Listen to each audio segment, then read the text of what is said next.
you? Oh, goodness me. We've had some, like I say, some proper technical issues at the very, very beginning of the stream. So I apologize, guys. Apologies for the turning up late, 20 minutes late.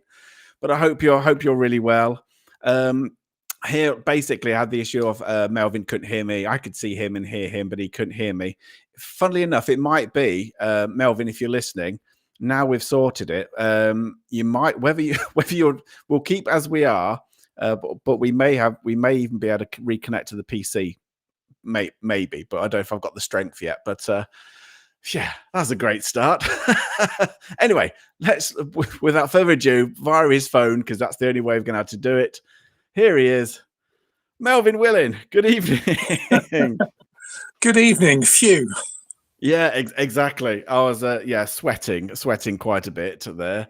But like I said, it might be now we've managed to get the connection. Like I said, we might even be able to connect via your PC again. But like I said, whether we want to go down that road or want to stick on the phone, it's fine because at least I can hear you and see you, which is great. Well, I'm not sure about seeing me, but yeah, well, like I said, we're live enough now. Bit later on, I think what we'll do is, like I say, maybe whilst I'm playing, I've got a couple of clips from Maurice Grosse a bit later on, and during that or during some point, we might even be able to reconnect via PC. It might be a better connection. We'll see. But okay. Before we go on, and obviously I'm just hugely excited to talk about the Enfield Poltergeist case because for many people like myself, it is the defining poltergeist case in the UK, probably internationally as well.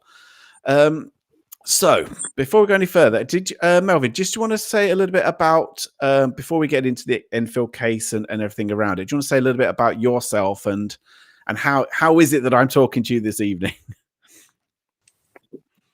Oh, can you hear me?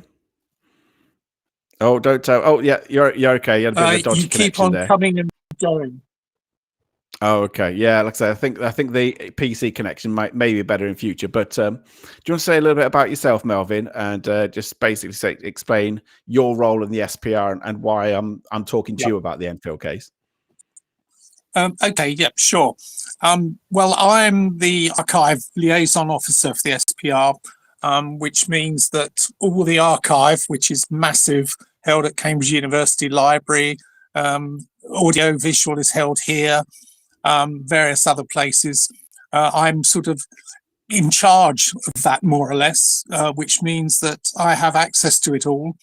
And I was also very friendly with Maurice Grosse and Lyon-Playfair.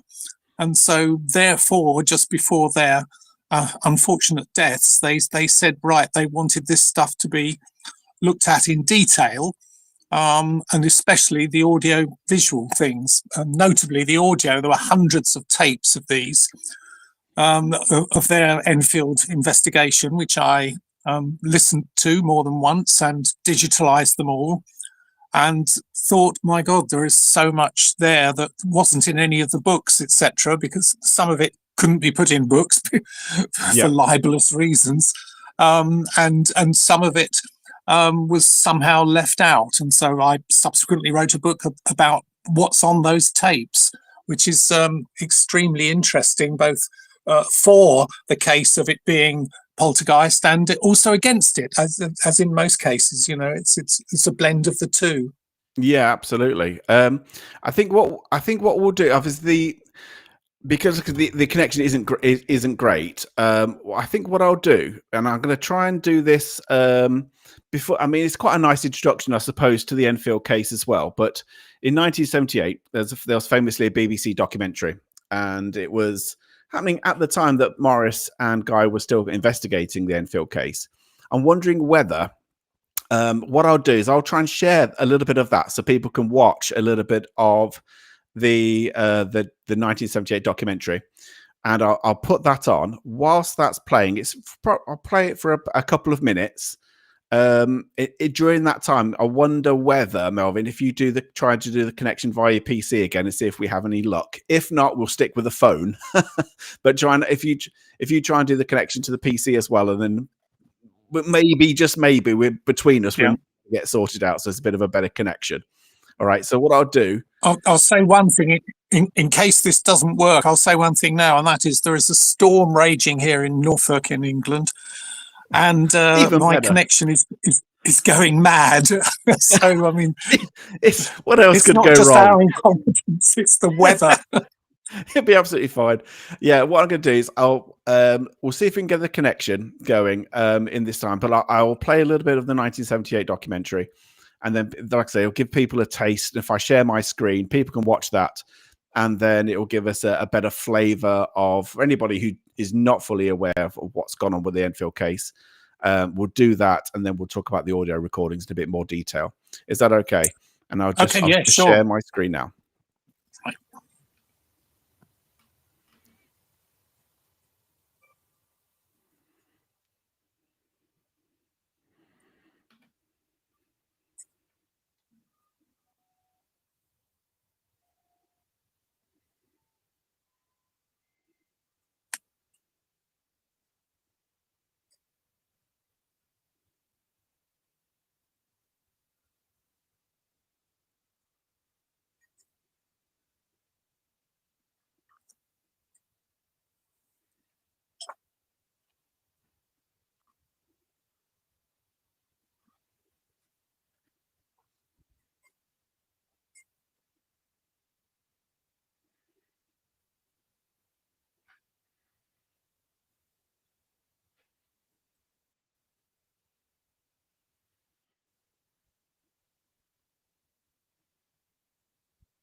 Oh, sorry, guys. I don't realize that. Thought that thing was. Sorry, guys. I thought something was working then, but it wasn't. So I apologize. God, how many kind of technical issues can we have? So let me just play this, and then hopefully it's all okay. In the absence of a law against chairs that move on their own, the police were powerless to act. So the neighbors called in the man from the Society for Psychical Research.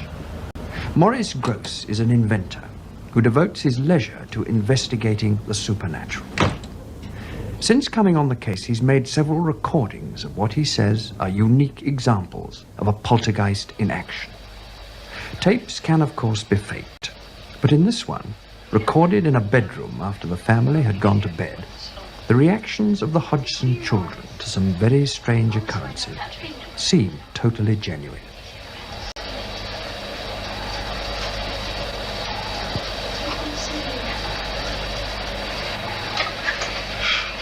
All the lights gone out. Oh.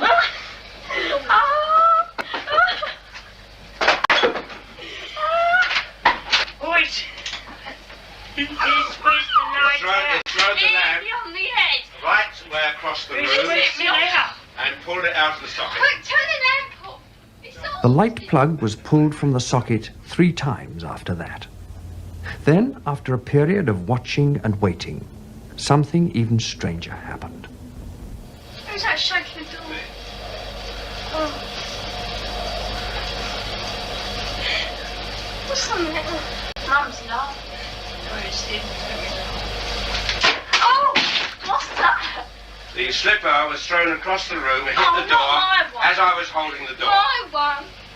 The white slipper hit the door as I was holding the door. He hit me on the leg. Where's the other one? The other one's over here.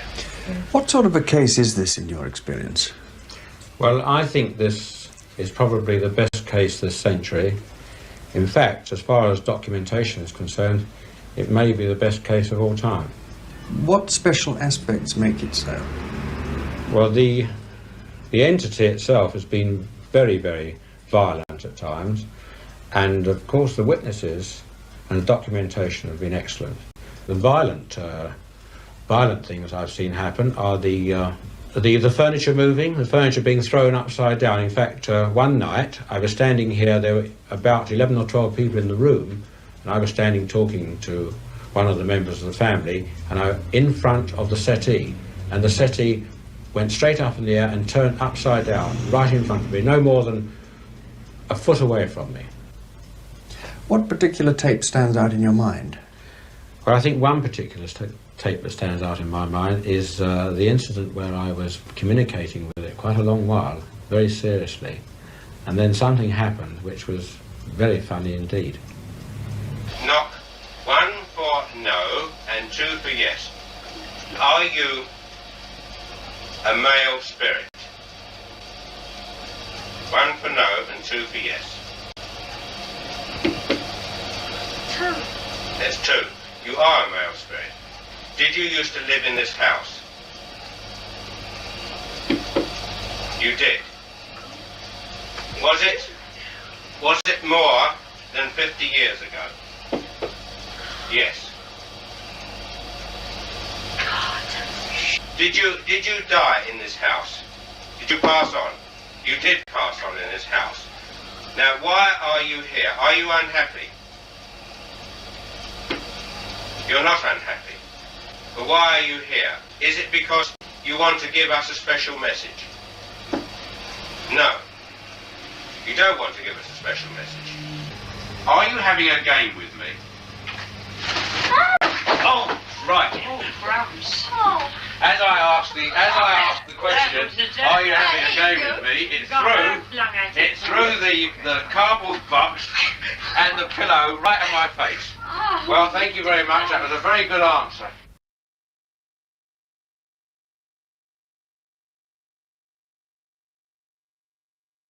Okay, right. Let's see. Can we hear you? Can you hear me, Melvyn? Oh, he can't hear me. Can you hear? You can't hear me. Like I say. Oh, we go. So, like I say. Oh, blimey! Right, we're gonna have to go the old-fashioned way. Let's yeah, whatever's going on. Oh, can you hear me through your phone? Is that easy way? But say we can't hear you. I'm afraid, Melvyn. We might be able to hear you through your phone, but we can't hear you on screen. I certainly can't hear you anyway. No, can't hear you, Melvyn.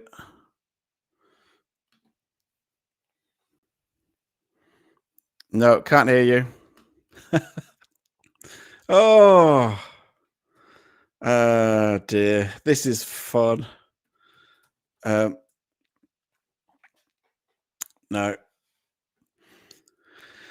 Ah, dear, oh dear. This is the technical issues continue. Look, so let's see. If I just do it like this, can you hear me through your phone only, Melvyn? All right, let's have a go. Oh dear, this is grand. This is I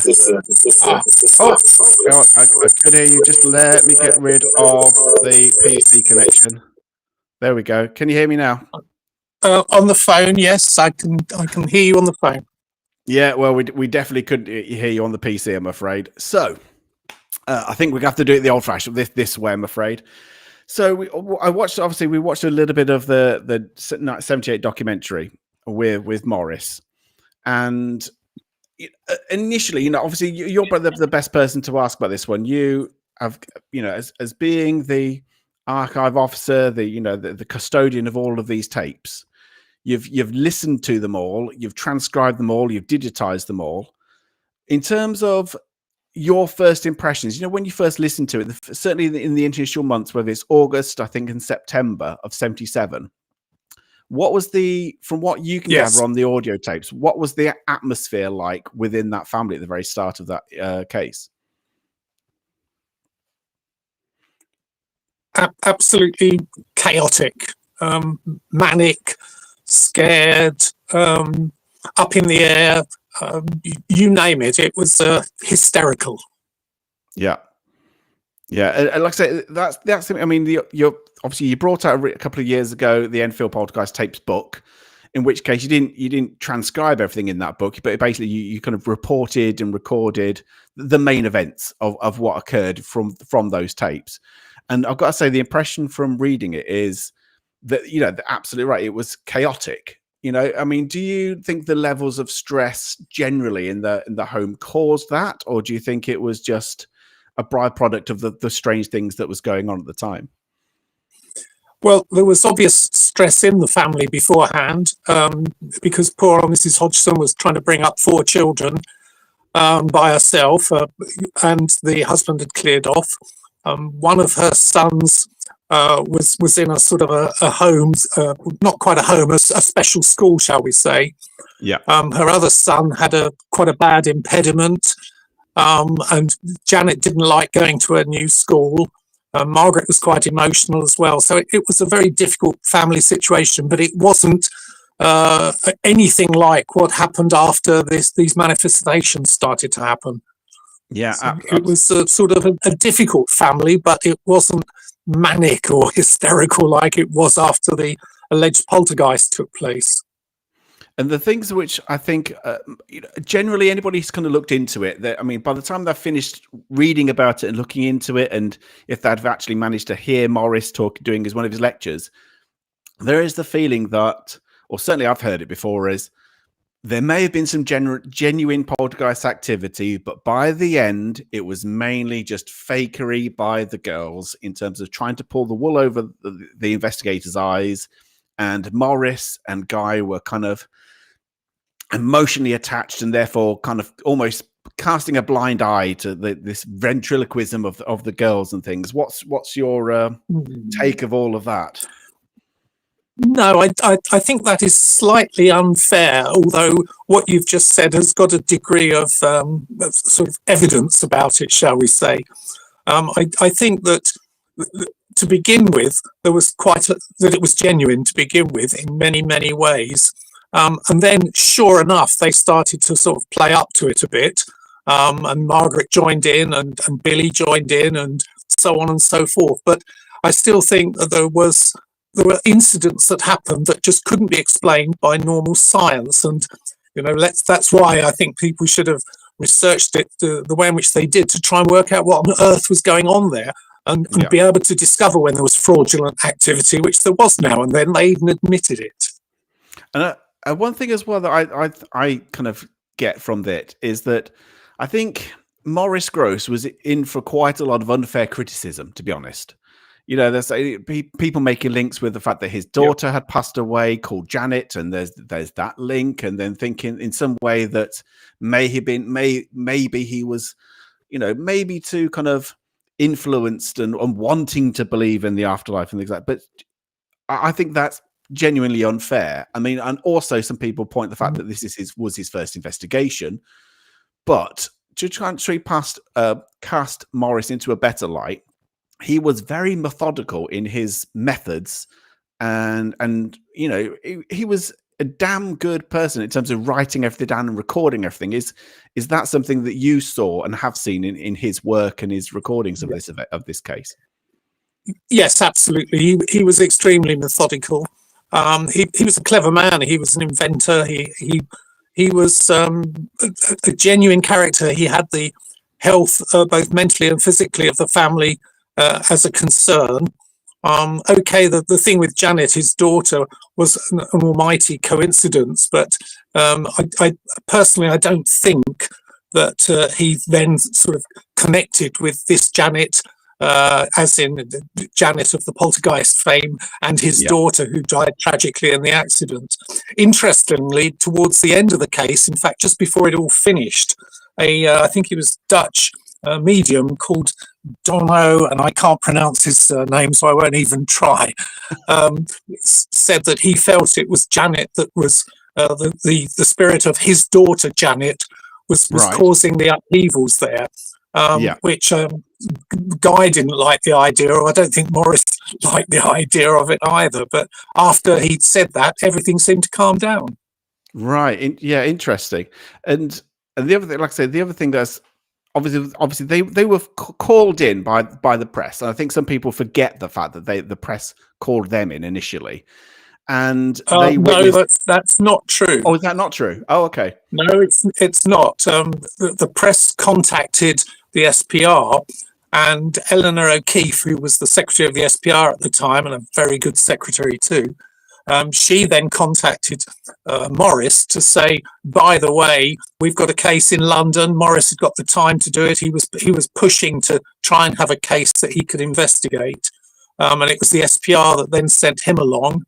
And then he announced at a meeting that he was needing some help, whereupon a dental surgeon joined him and then guided after that.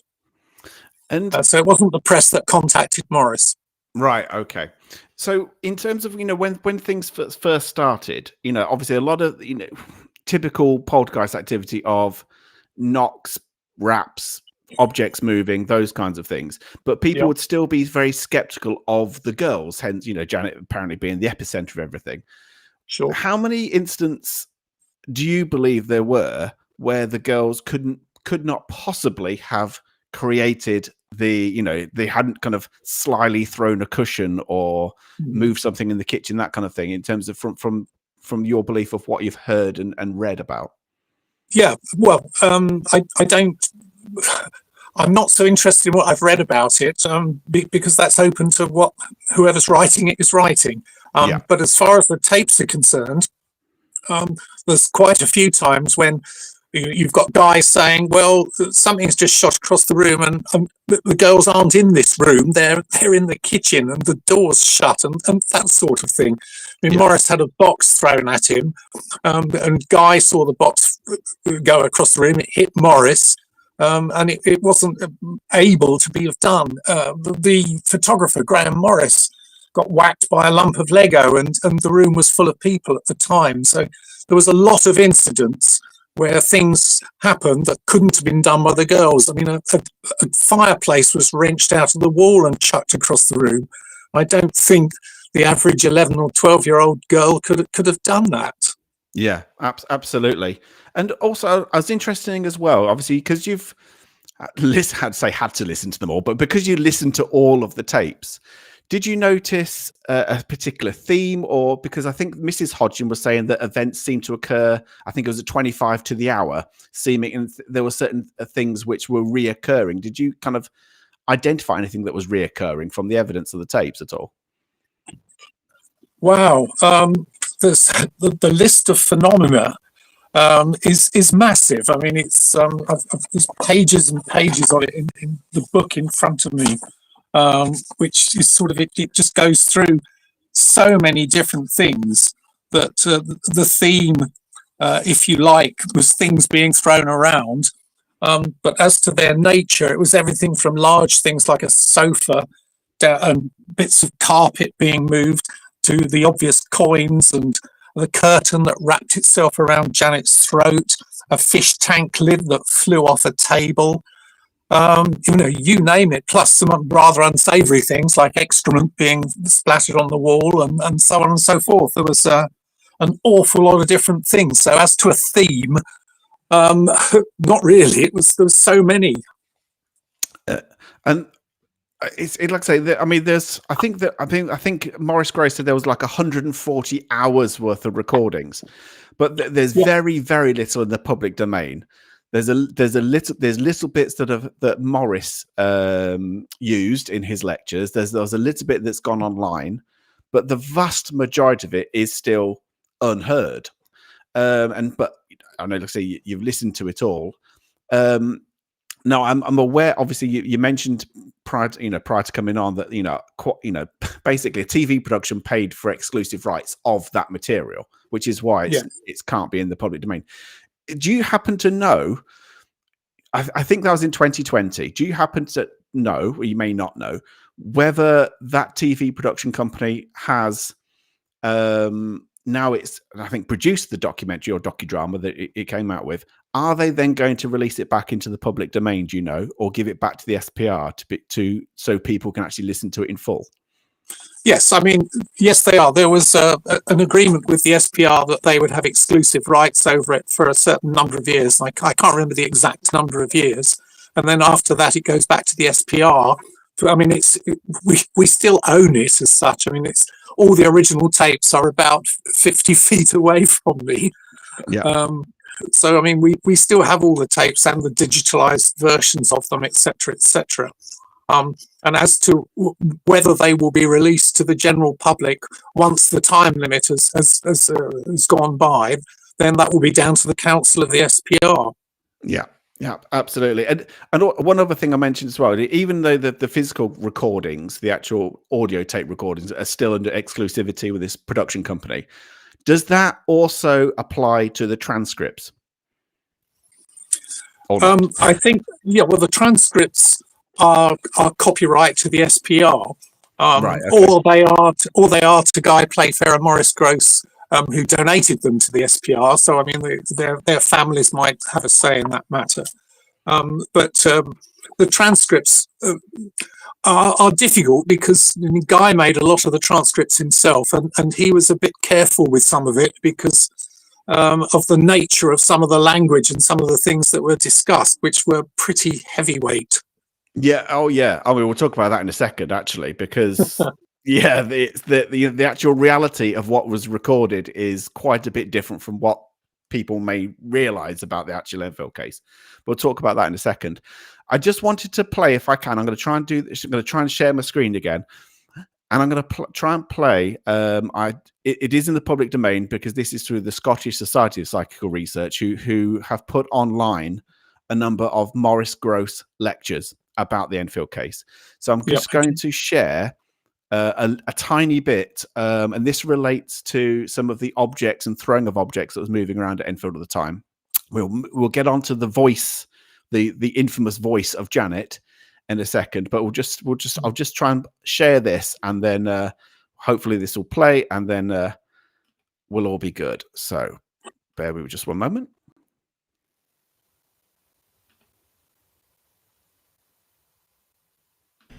I was determined to try and get a proper night's sleep for everybody, and when they went to sleep, nothing would happen. It was all quiet.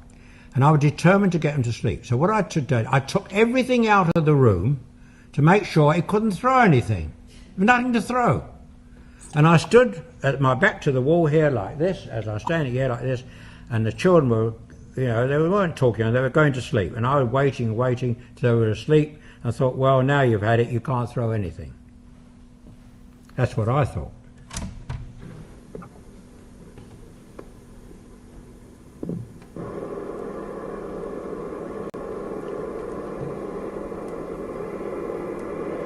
As soon as you get to sleep, as soon as it's going to be quiet, all right?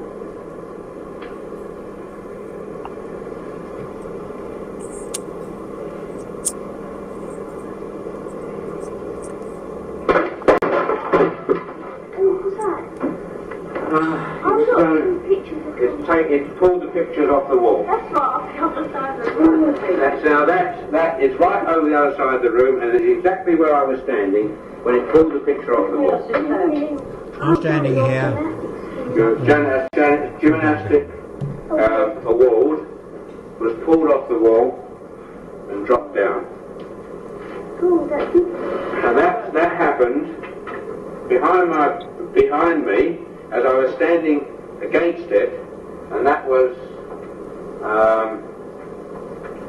about 8 foot from where they're lying in bed.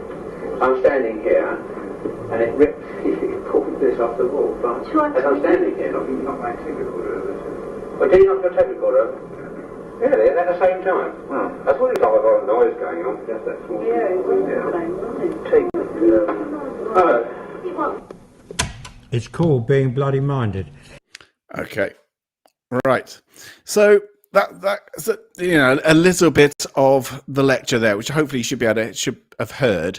But in terms of it gives it across, so that all the time Maurice was essentially being a commentator for exactly what was going on. I mean, did that kind of help you in kind of understanding what was going on at the time? Because he was very good at describing everything. Yes, it was. I mean, it was difficult at times to hear exactly what he was saying, because there was such a racket going on. The television was on a lot of the time, and it was quite loud. So you've got the television going on. You've got sometimes 3 or occasionally 4 children. You've got Maurice talking. You've got Guy talking. You've got Mrs. Hodgson talking. You've got the neighbours talking. You've got an awful lot of screaming and shouting at different times. And so it was actually quite difficult to ascertain what was exactly going on at times. Yeah. Plus, of course, on the tapes, a lot of them deteriorated. So therefore, some of the tapes were sort of in very bad shape by the time I got to them. Absolutely. And, I suppose the most controversial element of all this, and it's going to move into this end, and the bit that's going to lead us into this recording you managed to send me, is the most controversial bit is obviously the voice. The voices that seemingly came through Janet and started off, I think, with whistles and barks and rubbish, yes. Essentially. And then it came into voices. But there was obviously more. Apparently, there's more than one personality or name that came through. Vast majority of it was rubbish, but people have latched on to Bill Wilkins because that was, I think, one of the only verifiable names that seemingly came out with correct information. I mean, first of all, when you had to listen to all of that, did you? I mean, you've in your book on purpose, you've just recorded this is what happened, this is what was talked about. But did you have any personal feelings or thoughts around what you were hearing? Yes, well, of course, I'm as biased as everybody else, even though I'm trying to sit on the wall. I decide what the wall is, basically. There were times when I was really sort of thought, oh, please, if you are the entity, you are the spirit of Bill Wilkins, then are you really that interested in what girls' periods are all about? I mean, I wouldn't have thought the average elderly gentleman was that interested in that subject, not to mention condoms and other things that the voice coming through Janet seemed to be quite intrigued with at times. Yeah, there was a lot of that. From what I can gather, there was a lot of sexualized language, but not even kind of grown-up adult sexualized language, but calling the penis a winky and stuff like that. It's just like, Absolutely. Very childlike, obviously. Apparently coming through Bill Wilkins was meant to have been 72 years old, which made no sense whatsoever. Sure. A preoccupation with periods and menstruation, but also swearing like a trooper. But and then part of me is there thinking, well, is that somebody who's a cantankerous old man, or is it the swearing of an 11-year-old girl who's been allowed the freedom to swear? Oh, and it was Bill that made her swear it. She's been given that kind of free reign. Yes, I think that's spot on. And the interview that Maurice had with Terry Wilkins, who was Bill's son, Terry said, and I've got this on tape, that actually his dad didn't really swear a great deal. And he was a fairly quiet individual and not very much like this entity that was coming through Janet. Yeah, absolutely. And it looks like that made no sense to me whatsoever. But the other thing that made no sense is that, and Maurice Grosse seemed to be the kind of person that said, well, maybe the spirit of Bill is using Janet's subconscious, and that's the reason why it's part Bill and part Janet kind of thing. That's the reason why it's coming out with this kind of childlike use of language and things. I mean, yeah, possibly. it just seemed a bit too far, to kind of a bit of a stretch. Let's put it that way. I mean, yes. I mean, the voice. I mean, personally, I wasn't that impressed with the voice. I was much more interested in some of the physical activity that happened rather than the grumpy old male voice that was coming through her. And I mean, the various entities, if you can call them that, or spirits that were coming through her. I mean, there was one called Zebedee, and I immediately thought of the magic roundabout when that came through. And there was a whole host of other people that were popping up all over the place. Now, these could be pop-ins, as sometimes people call them, sort of spirit type things that come in and go out again, but it's sort of a bit of boggle factor there. It goes a bit beyond my boggle factor. Perhaps I'm wrong. Well, like I said, one of the things which is fantastic for this podcast is that you was able to send me. I mean, I think like I say, in total, to give people an idea, even though there's 140 hours worth of audio recordings out there, in terms of the amount that's publicly out there online, it's about 12 minutes. I've kind of worked out and looked up, and it's kind of about 12 minutes. The odd snippets here and there, and there is a tiny odd snippet of the recording you sent me, but not the full 3 minutes, which is actually what we're going to play next. So to give people, before I play the recording you sent me, this is where Maurice is talking with Janet, or Bill, that is apparently the spirit of Bill. And he is essentially asking her, or through asking him, how poltergeists create, or how are they able to use the energy to do the things that they do. And that this is the recording. So enjoy, everybody.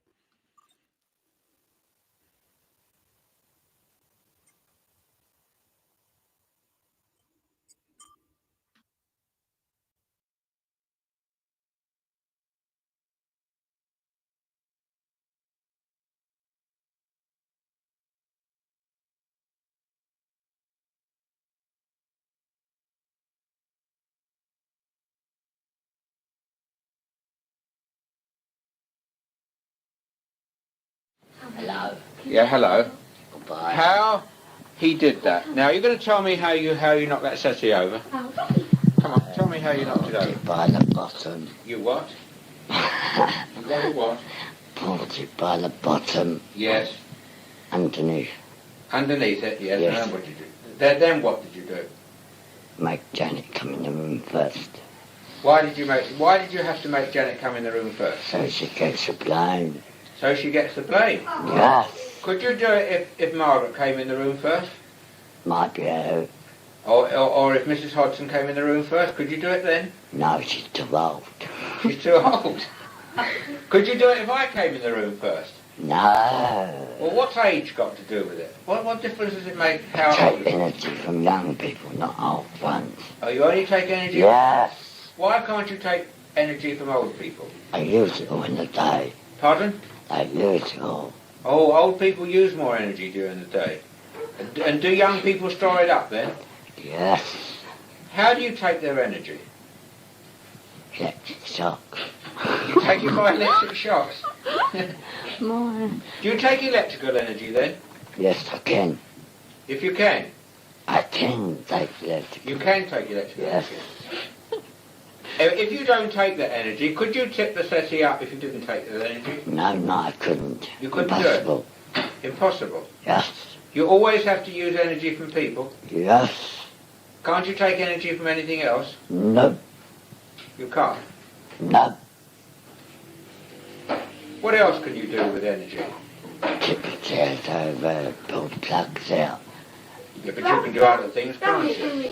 put books through the window. No, put a book through the window. Who put the book through the window? I did. You did? I took a shortcut and put it through it.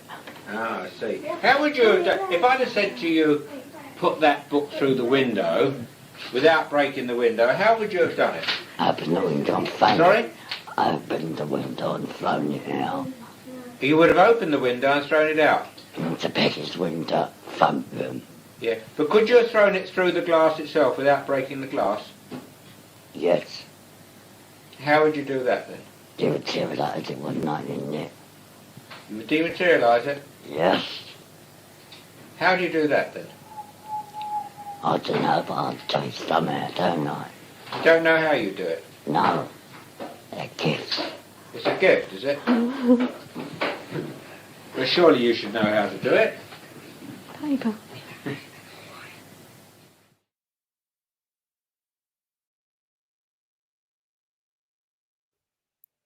Okay, so Melvyn, so we've heard the recording of Janet, but apparently being the spirit through the spirit of Bill. I'm going to go through the skeptics. Obviously, the first one, the main one, is she is obviously doing a bit of a ventriloquist act. She is doing it as a childlike game and seeing and being able to talk, like that, and basically pretending. So let's go through that. And I know that Maurice Grosse said that was absolutely impossible, because let's do what he said. the ventricular false folds of the larynx is the parts of the throat that she's using to create that sound, and that would be impossible because due to the length of time that they would be interviewing her. What's your response to that? And did you hear 3 hours worth of recordings like that to kind of back that up? There weren't 3 hours of continuous recordings of that. There were times when there would be sort of quarter of an hour's worth and then a gap and maybe a half-hour gap, and then there'd be that again. But there wasn't continuous talking the whole time for 3 hours. So that's a point that needs to be mentioned. The other thing is, however, that if she even did it to the extent that she did do it on and off for a long period of time, it would actually damage her voice. And when you hear her speak now, she doesn't sound as if she's got a particularly damaged voice. A little bit strange, maybe, her voice, but not sort of seriously damaged. They did do some tests on this, some medical tests with a laryngograph or some such piece of equipment, which seemed to indicate what you just said, but also that the sound was almost coming from the back of her head rather than the front, which is extremely odd, to say the least. It's a shame that wasn't actually developed further, but it wasn't. I think that one thing that Maurice Grosse talked about, which I think is really interesting, is that the point when he used apparently 2 microphones, one at the front of the throat and one behind, and Janet and the recording picked up that the sound of the voice was louder at the back of the head than the front, which made no sense. Because she was saying that the voice was coming from directly behind her or from the back of her head, from her neck region. I mean, do you have any kind of thoughts on how that may have occurred? Yeah, no, I don't. It's seriously weird, as are many of the factors in this case. Okay, they may not be paranormal, but there's certainly things that defy our current knowledge as to how various things work in the body and outside of the body. Yeah, because I know that, the vast majority of people just look at that, but actually, I think the 78 documentary is well worth looking at, because there's a point where the girls are being interviewed on the sofa. Janet is talking in this gruff voice, but also seemingly smiling, and you don't exactly feel as though they're being absolutely serious about this. It looks like they're just playing, essentially. I mean, there was a lot of giggling, particularly from Margaret and things like that during some of these interviews. Did you hear a lot of that kind of giggling and as if they're mucking around? Yes, there's a lot of that, and perhaps at times they were mucking around. I mean, children do muck around. Hey, adults do as well. So there's no reason why there shouldn't have been some of that going on. But at other times, as far as I'm concerned, were definitely not mucking around. I mean, when they were possibly physically damaging themselves and obviously terrified and hysterical, I don't think they were just mucking around. Yeah.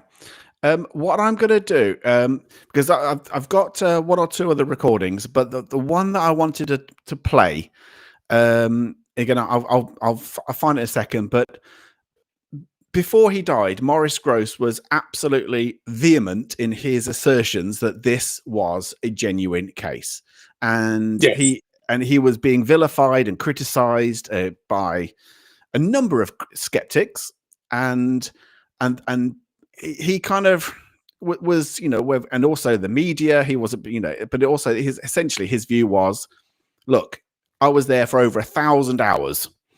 I been there, did overnight vigils there. I knew this family, and I recognized when the girls were mucking about and when they were faking, and I spotted it.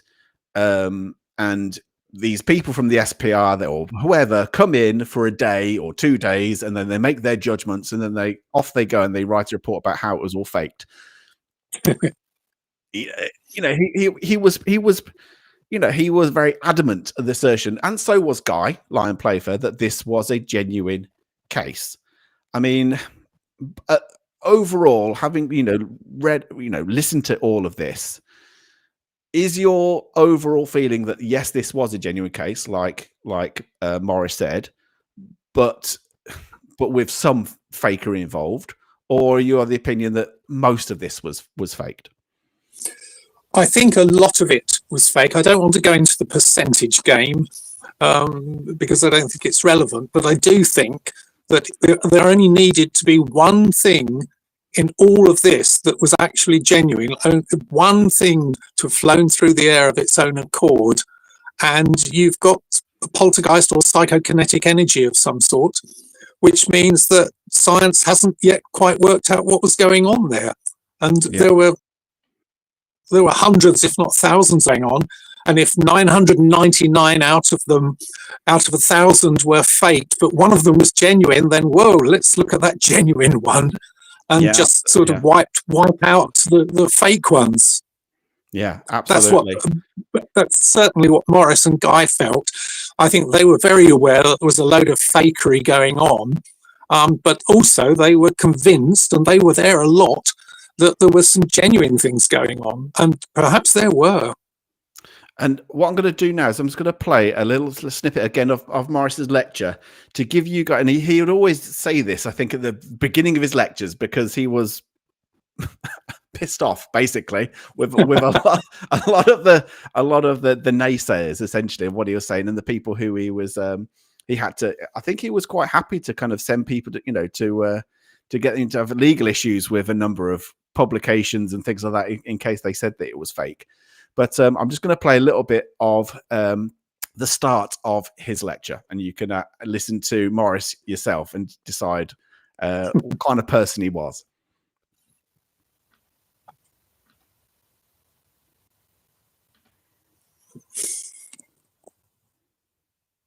Skeptics still cannot accept that we meticulously examined all the evidence, including our own experiences. Guy Playfair, my colleague in this case, has answered Focus with the following letter. You allege that it is widely believed that the Enfield Poltergeist case, which Maurice, Grosse and I investigated over a 14-month period, started with genuine paranormal phenomena but quickly turned to trickery and hoaxing. To readers who prefer primary sources to widely held beliefs in a science magazine, this is what Janet, the 12-year-old epicenter of the activity, said to Lynn Plummer in her interview broadcast on Radio France in July 1982. When asked if she or her sister had played any tricks, her reply was, "Oh yeah, once or twice, just to see if Mr. Grosse and Mr. Playfair could catch us, and they always did." I've introduced my lecture with the subject of misinformed scepticism because I am concerned, once more, to put the record straight, before I am no longer here to refute the downright lies that have been bandied about. I have no doubt in my mind that a considerable amount of criticism of our handling of the case is due to ignorance of the case itself and how it progressed. Some of it, no doubt, had been due to some psychic researchers being unable to come to terms with the fact that the majority of the phenomena were genuine and witnessed by a considerable number of reliable witnesses in addition to the investigators. The book, This House is Haunted by Guy Playfair, accurately describes the case, and I can assure you that my editing of the book, as far as accuracy was concerned, was meticulous. Cool. Well, hey, there you go. Take that. I mean, I because I feel as though we kind of need to have Maurice's voice, from beyond the grave to kind of sort out the naysayers and the skeptics and things like that. Because he was quite a formidable person. I mean, like, you knew personally. Is that the kind of person that you remember? Oh, yes. I mean, he could be. He was a lovely chap as well, by the way. I mean, I really liked him. I've still got his photograph up in the SPR room here. And he didn't suffer fools, and he said what he thought. And sometimes he was a bit politically incorrect. Well, hey, good. It's he got into trouble on several times by speaking his mind when other people were probably thinking the same as him, but not willing to say it. Yeah. However, the statements he was making there, I think that they did. I think the girls did pull the wool over his and Guy's eyes more than they realised. but I go back to what I said earlier, and that is, it doesn't mean that every single time they were actually indulging in fraudulent activity.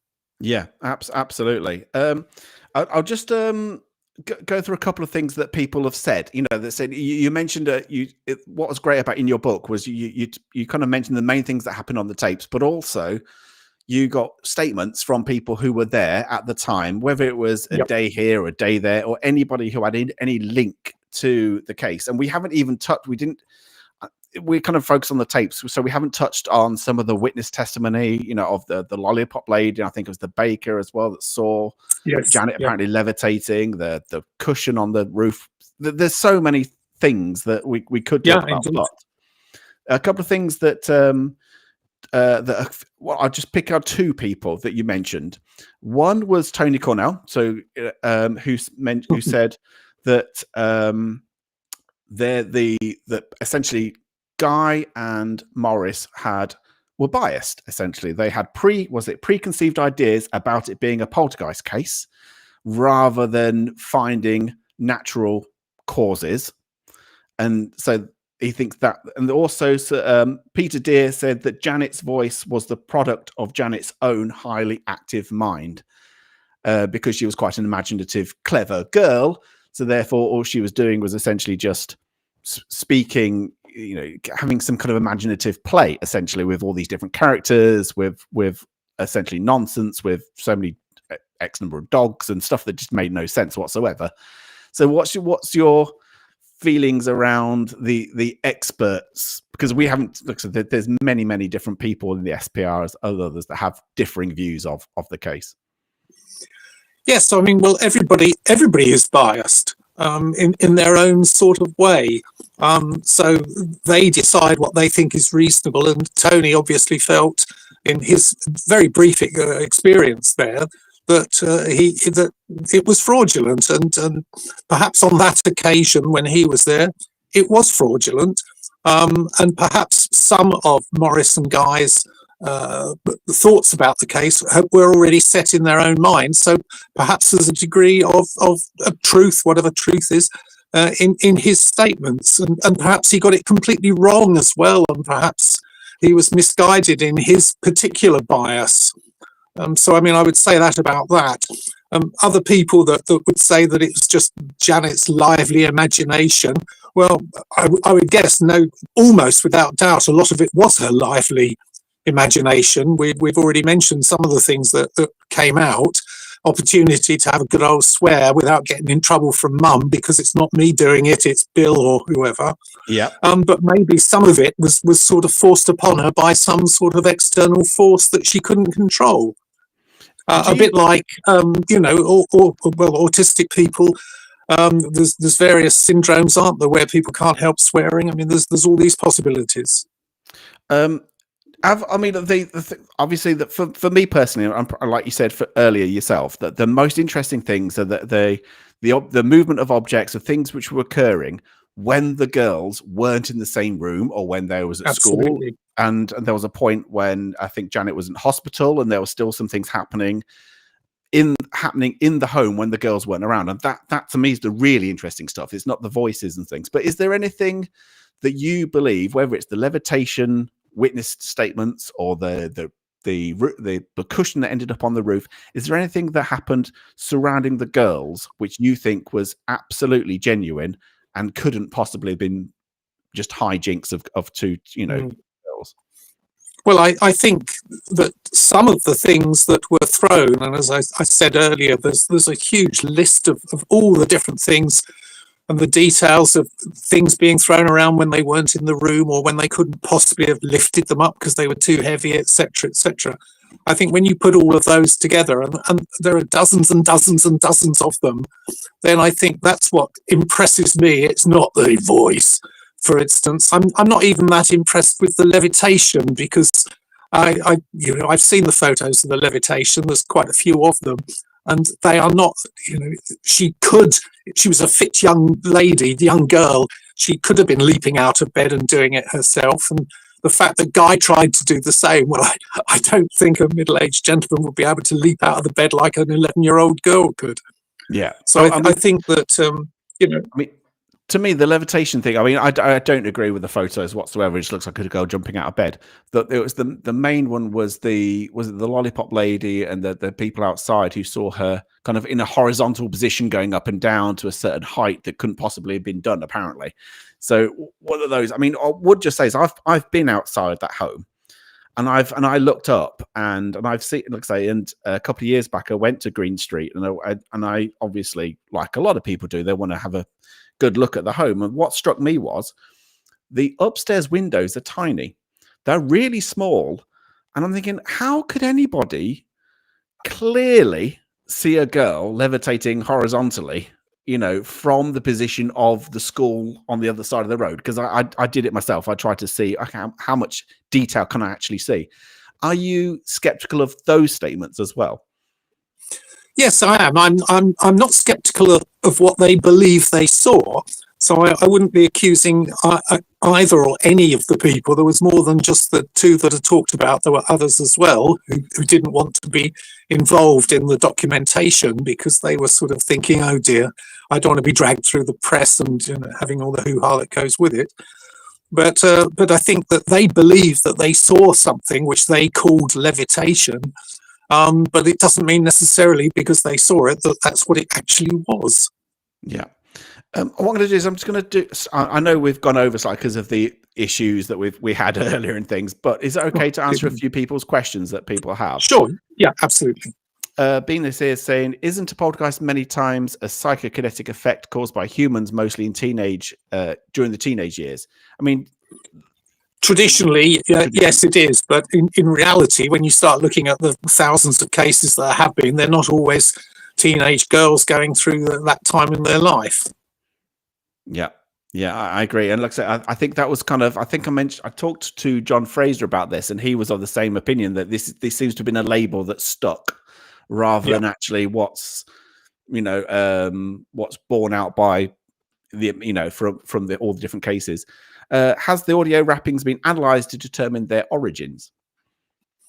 Yes, they have. Quite interesting as well. A chap called Barry Colvin has analysed the wraps and found that they produce a strange quality, that instead of the sound sort of coming from the outside in, they come from the inside out. It's it's like an implosion of sound rather than an explosion of sound.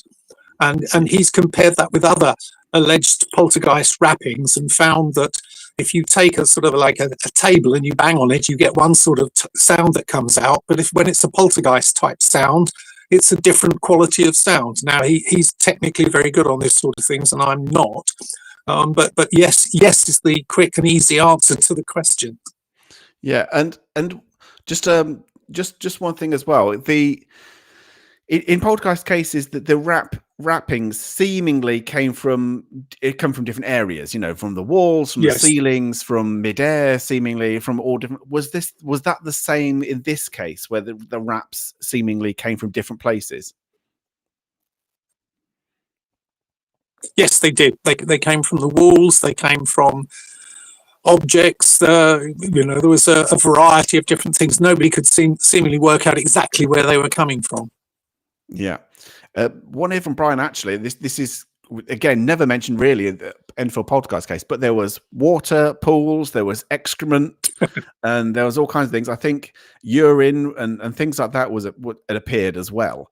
Am I right in thinking that some of that was determined to be a cat? But I don't know. I didn't know whether they actually owned a pet at all. But no, they didn't own a cat. They had a budgerigar and a goldfish. All right. Well, no, I don't think the cat managed to climb up the wall, a vertical wall in the bathroom somehow. Nobody, and this is an interesting point, and that is nobody ever sees the origin of something actually happening. They see the aftermath. So you don't see the thing lift up and shoot across the room. You don't see the poo suddenly appearing. It's sort of already there, or you don't see the origin of any of these things. You see the end result, if you like. Yeah, absolutely. Weird Fox saying, hi, Melvyn. Obviously, until the tapes are released or transcripts published, we can't make a valid decision. But the fact that there seems to be long delays in releasing it is making me think that. I think there's probably a bit more to it than that. I mean, is there? I mean, she's probably going to say is that there might be something to hide. Oh, there we go. Do the tapes show proof of it or a clear hoax? What's your thoughts? You know, do essentially. No. That's an easy one to answer. First of all, I never use the word proof, because as soon as you use the word proof, somebody comes along and disproves your proof. So evidence, it provides some evidence that there was hoaxing going on, yes, but it also provides some evidence that there was not hoaxing going on. So therefore, by either reading my book or by listening to all the tapes when they're eventually released, I think most people will end up saying, well, I still damn well don't know what was going on there. Yeah. Roger is just saying, do you think that Janet could have caused some of the podcast activity via telekinesis?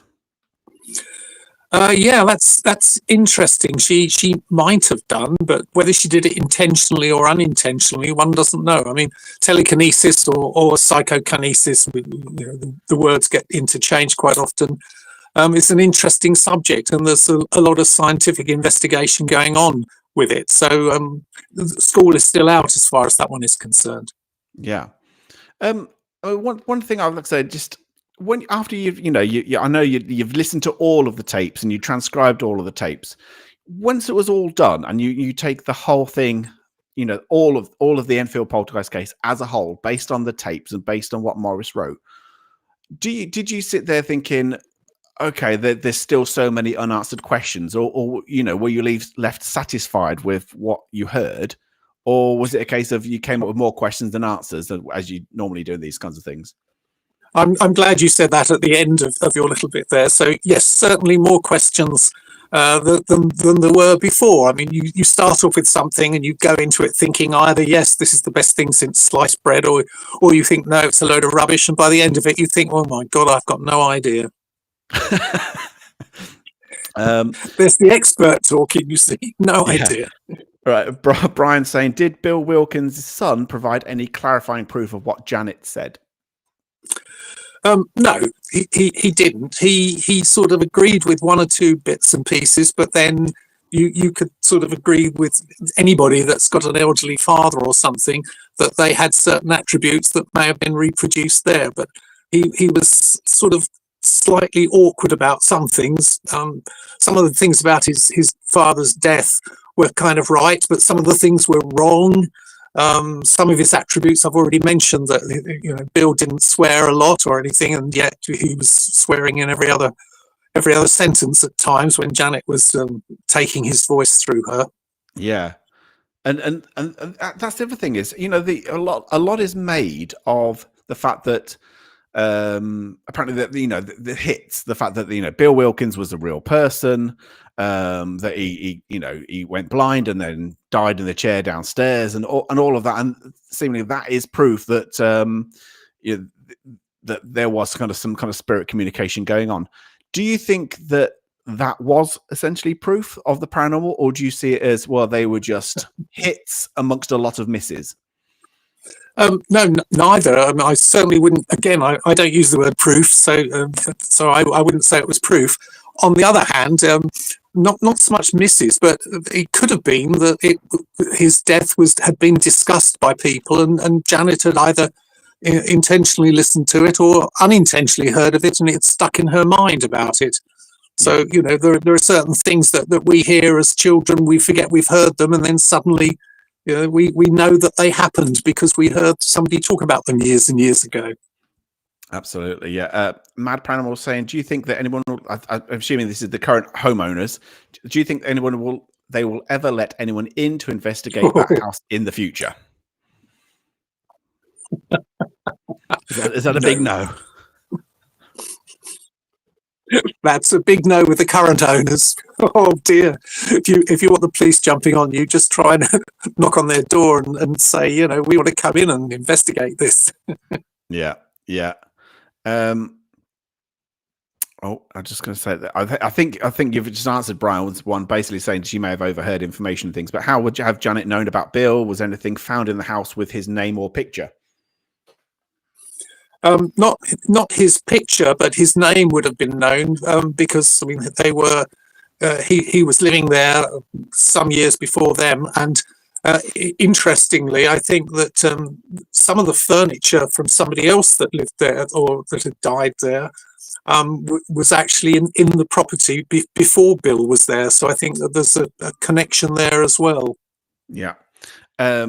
One here from Christian. I do know that they did a little bit of promotion for Conjuring 2. They managed to, whether that was through money or whatever, but it's one from Christian saying the children must be well into their 60s. Have they spoken to any publications or media in more recent years? Yes, they have. They did quite a lot around the time of the Conjuring film, and they've done some bits and pieces since then as well. So occasionally they do speak to the media about things. Certainly Janet does. Margaret is a bit more reticent. Billy is even more reticent, and the other son is dead, I believe. Yeah. Let's have a little look. I just let's go down.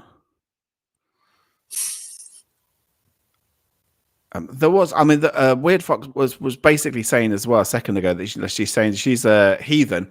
And there we go. Just put down here regarding the voice debate. I'm a heathen. I know about throat singers can sing for throat singers can sing for about 30 minutes with no damage. All I'm saying. So do you think that that the whole thing of her talking for extended periods of time could have been done without damage, or do you think that was are you going for that route, ventriloquism, rather than any kind of thing demonic or spirit possession, or however you want to describe it? Yes, I don't think it was ventriloquism, because her lips were moving most of the time. So, and the idea with ventriloquism is that they don't actually move.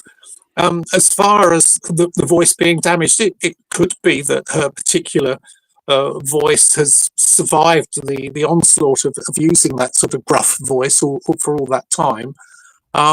So yeah, and throat singers do use these various techniques. I don't think Janet at the age of 11 was studying Mongolian throat singing particularly, but yeah.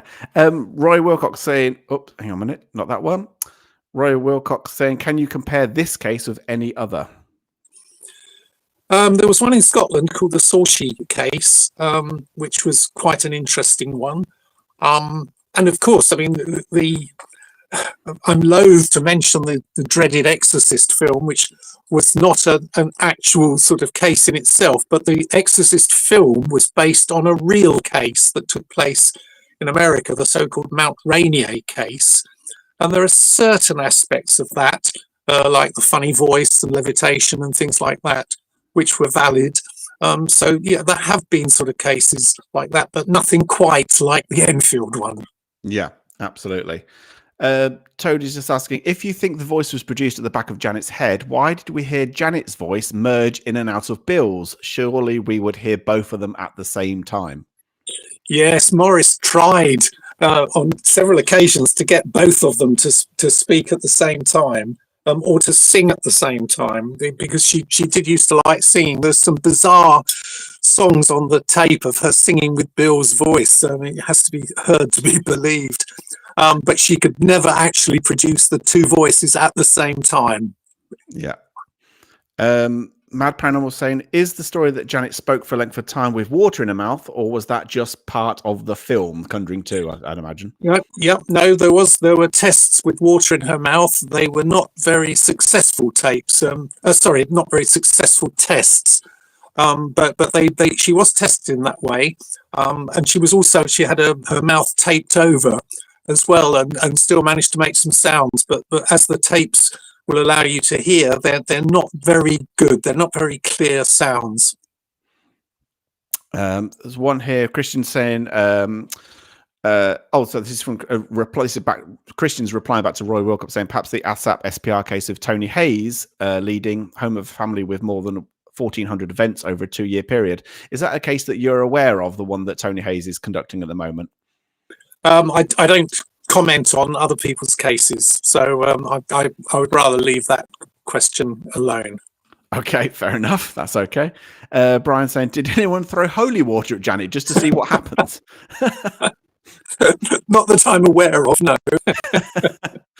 I was aware of there was a water-filled balloons that was under the bed that was conducted. Oh, that was Tony Cornell. Tony Cornell did that. Yes. Yeah, that was to see if anything happened, and yes, it did happen. The balloons burst and water came through the ceiling. Yeah, but wasn't that only happened after the girls were made aware that they were actually under the bed? Something Yes, like that, indeed. isn't it? Yes, a little bit naughty on all concerns, that one. Yeah, Mike saying, does he have an opinion on the audio where both Janet and Margaret were both conversing in the ghost voice about how to get Maurice's attention downstairs? Yes, there is stuff on the tapes about that, which is unfortunate because you can hear them talking to each other like that and sort of saying, if we do this, then somebody will come upstairs. So that's a little bit sort of fraudulent, should you say. Yeah. And just like I say, just before we finish, I mean, you are very kind of not on the fence, but you kind of let the tapes do the talking essentially in your book, and you didn't really want to give an opinion. But are you of the opinion that yes, this was a genuine poltergeist case? There was enough evidence of objects moving when the girls weren't present for it to be classed as a genuine poltergeist case, or do you think that's been muddied by the fakery claims and things? What's your feelings overall of the Enfield case? My feelings are that there was more muddying going on than is generally presumed, but, and this is a very big but, that there was some phenomena that has yet to be explained, and until it is, one has to remain open without one's brains falling out in the process, that there could well have been something of an alleged sort of paranormal, if I'm going to use that dreadful word, activity going on that we don't currently understand. So let's keep studying it to see if we can understand it. Let's make the paranormal normal, in other words. Like I say, what's this on there? I'll do just one or two more. Gareth was saying, was it correct that the phenomena stopped when Janet left the house? More or less, yes. Not totally. There was an overlap, but it sort of dissipated to such an extent that it's hardly worth sort of mentioning. It could have been bits and pieces happening that were just coincidental. Yeah. Rhiannon Raven saying, what about the incident where the policewoman saw the chair drag itself across the floor? Yeah, very interesting. That's one of the ones that you know, if it happened, and I'm willing to believe the policeman concerned, police person, I should say, concerned, that I don't know what happened there. It was in semi-darkness when it happened, and she checked it to make sure there weren't wires attached or anything. So yeah, good one. Don't know. We will just finish in a second, but like I said, obviously you've read everything and you've listened to everything, and I'm quite sure you've most likely gone through Maurice's kind of notes and everything that he wrote down. Is there anything? Is there one piece of evidence, or is there one tape or one little nugget that's still kind of in amongst that lot, which kind of points to the thinking, that this is, the defining event that you think that happened within the Enfield case, or is it never going to be that clear? I think that there's not one thing, but there's numerous things that happened that if you put them together, then they make you really think, well, something almost must have been going on there. And I'd pick out Graham Morris's being whacked up with a piece of Lego. I've actually got the piece of Lego here, actually, because fantastic. I've got a box of all the original Enfield things that were hurled. Oh, don't put it on eBay. No, I'm not going to. It's not mine to do it. It's the SPR's. That's otherwise, I'd be living in Bermuda by now. So the piece of Lego, yes, and the box of toys and a cushion, etc., that was hurled at Maurice. That's another good one. The fireplace that got wrenched out and thrown across the room. That's another good one. There's ones like that where I just think, well, how on earth did that happen? The fish tank that got thrown, the lid off the fish tank when Janet wasn't even in the room. These sorts of things. You just think, well, what on earth was going on there? Yeah, absolutely. And why? Just like I say, I mean, this is happened in 77. Maurice regarded it as the poltergeist case of the century. Essentially, it was the defining thing, which he thought internationally is just going to be the best case.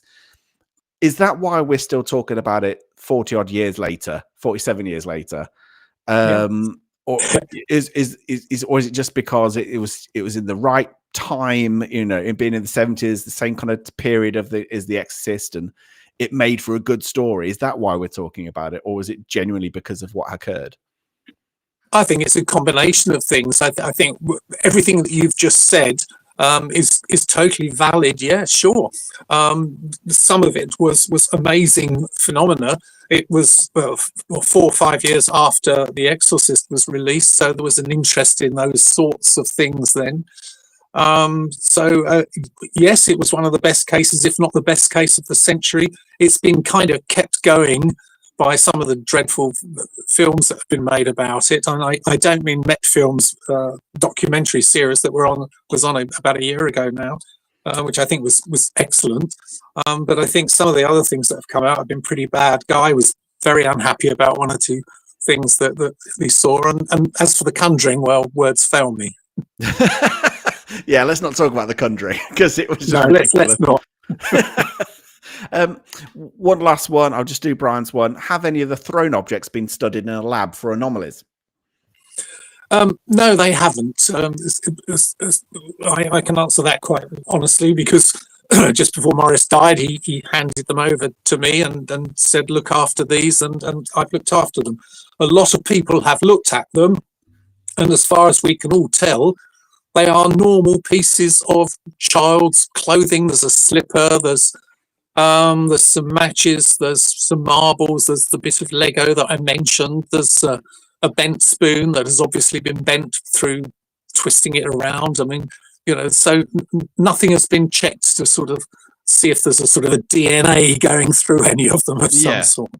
And have you got everything, in terms of, as much as you can, or is there anything still been retained by the Grosse family or by Guy Lyon-Playfair? No, I don't have everything. I should say the SPR doesn't have everything, but I think probably we've got most of the things that were sort of hurled about, except things that were just thrown away at the time. If you've got a broken teapot, you're not going to sort of say, we'll hold on to that and give that to Melvyn Willin of the SPR in 20 years' time or whatever. Yeah, exactly. Do you think we'll ever kind of know the answers to this case, or is it just going to get fogged up in the fact that it's gone too far now? The time's gone. We can't learn anything new about this case. I think we can always learn new things about it, but whether they will just open up more questions, or whether it will solve a few of the unanswered questions, who knows?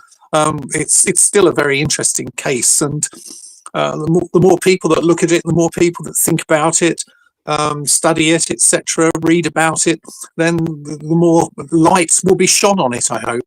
Yeah. And when the TV production company finally allows people to have it, I want to be first at the door. They're going, can I borrow the transcripts or the tapes or something, or the digitized versions, because it is fascinating. However you want to plant your flag on the skeptical side or the believer side, there's enough, I think, in there for everybody. Whether it's and I think that's as well, that there's no resolution to this, really, is there? Not really, but I would say that, I mean, it always sounds terribly exciting sitting down listening to these tapes. And some of it was pretty exciting, pretty shocking, of course. And some of it was so mundane that you just sort of listen to an hour of them talking about what they had for breakfast that morning, and you think, oh, come on, get on to something interesting happening. And then the telly's blaring away, and then they're talking about what's on the telly. So it's not all exciting stuff. It's like going on a ghost hunt or something. Most of the time you're cold and miserable and nothing happens. Yeah, no demonic nuns in the bedroom then, nothing like that. Well, only a handful, yeah. Right, Melvyn, I've kind of kept you long enough. Thank you so much for the conversation. I apologize for all the kind of little technical issues and the issues we had kind of getting you on, but I'm so glad we managed to get you finally on. Yeah. And, well, let me apologise. It may have been my side that was going wrong, by the way. there may have been issues between the pair of us. Like I say, it was hilarious earlier on, but just it was either my end or your end or both ends. And it was just catastrophic at the beginning. But we managed to get through it. So thank you so much for coming on. It's been an absolute pleasure. It's a pleasure. Right. Thank you very much. Thank you. Enjoy the rest of your evening, Melvyn. Thank you. Cheers. Bye-bye. Phew. Right. Yeah, apologies for us coming on late, guys. Yeah, like I say, it was a nightmare, to be honest, at the very beginning. So apologies for the slightly dodgy sound of things, of the fact that Melvyn had to use it through a mobile phone, but it was literally the only way you could actually talk to each other. But yeah, so just to let you guys know, I am not finished with the Enfield case because I love it. And it was the one case, I suppose, that got me into the paranormal more than anything else. And so what I'm going to do this Thursday, I'm going to do Chimp's Tea Party this Thursday. And it's going to talk about the Enfield Poltergeist case, right? I really want to get your feelings, your views, what your thoughts and your theories, and what we can do. And what I might do as well, if I'm allowed, is the 1978 documentary. We'll play all of that. I'll stop at different points, and then we can have conversations. There's footage of the girls. There's obviously recreations, but there's footage of the girls in interview with Bill's voice, and then you can see them kind of smirking and smiling and things like that. So we can have a good conversation around that. Your like I say, all your thoughts, all your theories. I think it'd be great. Yummy Donut, thank you so much. And I did see Mike Larry doing 10 memberships earlier. So thank you so much, Mike. Yeah, so I just think it'd be a good thing to kind of, because there are so many unanswered questions about the Enfield case, and it's so massive. Yeah, so I thought it'd be good to kind of, properly, bandy about our thoughts. I have got more audio footage that Maurice Grosse produced during his lectures, because he's produced a number of lectures. Like I said, the thing is, there's 12 minutes in total of audio stuff out there. 3 minutes of it was like I say was able to. Oh, thank you so much for the memberships. Thank you. Was that Kaza? Thank you, Kaza. Yeah. So 3 minutes of it was given by Melvyn from us to play this evening. But there is stuff out there. So whether it's through the documentary, through Maurice's lectures that he did before he died, I think it was in the turn of 2002, 2003, something like that. We can have a listen to some more of that, and like I say, just got all your ideas and thoughts and things would be really cool. Next Monday, we have finally, there's a little Christmas present for you. It'll be the last guest appearance that we do before Christmas. So I might do one or two of the Chimp's Tea Parties, but the last guest we've got this year before January is finally Kieran O'Keefe, Mr. Uncanny, is coming in, and he is going to be with us next Monday. So I'm really looking forward to Kieran. Where in the past, Kieran's been pretty good regarding his thoughts, his theories around ghosts, the paranormal. When he spent some time with me at East Drive, whether it's what he thinks about the paranormal, and like I say, he is so hard to convince. You're never going to convince Kieran O'Keefe, but yeah, he's on next Monday. So I'm really looking forward to that. Thank you guys. Yes, for anybody, what's he saying? Okay, and thank you for all those that have come in. If this is your first time, like I said, I apologize for the audio issues and things like that we had a little bit earlier on. Thank you for sticking with us, and sorry, apologies for us turning up late, because I do normally like to be on time and start at 8 o'clock promptly. So apologies if you kept waiting. But yeah, thank you so much for all your comments. Because of this, I'm unfortunately I've not been able to read your comments. I've tried to block out, but I've tried to kind of not read the comments as time has gone. So apologies for that. I did really ignore Seg's comments. I did notice that. But it's yeah. But anyway, thank you for joining us. Hopefully, be a more kind of straightforward stream on Thursday. No audio technical issues, thankfully, and we can let's have a proper chat. I may play the Janet recording again on Thursday as well for anybody who didn't manage to catch it. And yeah, and I think, like I say, I think it'd be a good time to kind of, for me then to respond to all of you guys and like I say, all your thoughts and theories and everything that you're thinking about the Enfield case, whether you think it's complete hogwash or whether you think there was some kind of truth in it. I think it'll be a good one. Anyway, until Thursday, thank you so much for joining us. Like I say, thank you for the memberships and the donation. Thank you so much if you did that. It really helps the channel massively. And like I say, I hope you enjoyed it. Like I say, and I shall see you on Thursday. All right, guys. Bye-bye.